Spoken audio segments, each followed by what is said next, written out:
नमस्कार मित्रांनो, आज आम्ही सांगणार आहे की मुख्यमंत्री लाडकी बहीण योजना 2024 यामध्ये काही बदल झालेले आहे ते आम्ही तुम्हाला ह्या व्हिडिओद्वारे तुम्हाला सांगू इच्छुक.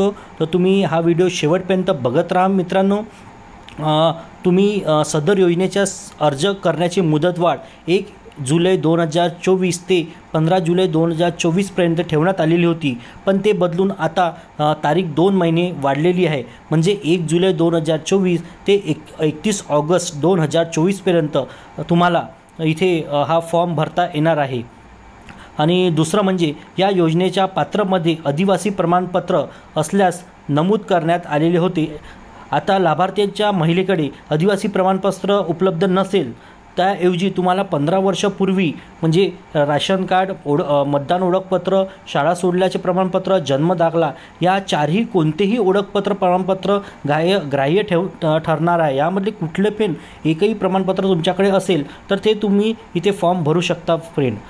तिसरी आहे, सदर योजनेतून 5 एकर शेतीची अट वगळता आली आहे. ज्यांच्याकडे 5 एकर शेती होती एकरच्या वरती असेल ते फॉर्म इथे भरतात आले नव्हते, पण आता तुम्हाला इथे फॉर्म भरता येणार आहे मित्रांनो. चौथी आहे, सदर योजनेच्या लाभार्थी महिलांच्या वयोगट 21 ते 60 वर्ष ठेवण्यात आले होते. त्याऐवजी आता चेंज करून 21 ते 65 वयोगटातले जे महिला आहे ते इथे फॉर्म भरू शकतात आणि ह्या योजनेचा लाभ घेऊ शकतात फ्रेंड्स. तर नंतर पाचवी आहे, परराज्यातील जन्म झालेले महिला महाराष्ट्र आदिवासी असलेले पुरुषाबाबत विवाह केला असेल अशा बाबतीत त्यांची पत्नी त्यांच्या जन्मदाखला, शाळा सोडण्याचे प्रमाणपत्र, आदिवासी प्रमाणपत्र हे ग्राह्य ठरता येईल.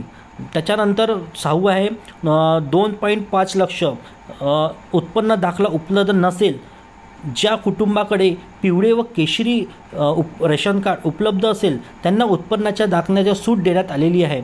ज्यांच्याकडे पिवळा किंवा केशरी जो राशन कार्ड तुमच्याकडे उपलब्ध असणार आहे त्यांना इथे इन्कम सर्टिफिकेट म्हणजे उत्पन्नाचा दाखला द्यायची इथे आवश्यकता राहणार नाही आहे मित्रांनो.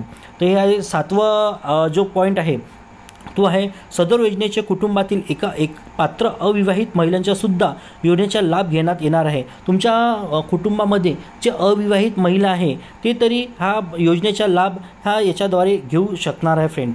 आणि लाभ घेण्याचा अर्ज कसा करावा हे खालीलप्रमाणे तुम्हाला दिलेलं आहे. योजनेचे लाभार्थी हे पोर्टल किंवा मोबाईल ॲपद्वारे किंवा सेतू केंद्राद्वारे हे आपलं तुम्ही फॉर्म भरू शकता मित्रांनो. लाभार्थ्याचं आधार कार्ड असणे आवश्यक आहे. तुम्ही महाराष्ट्र रहिवासी प्रमाणपत्र असणे तुमच्याकडे आवश्यक आहे. जन्म दाखला असणे आवश्यक आहे.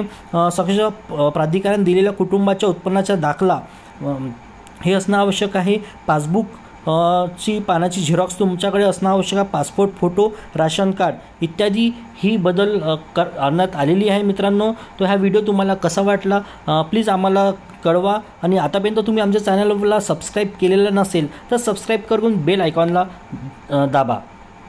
आता मी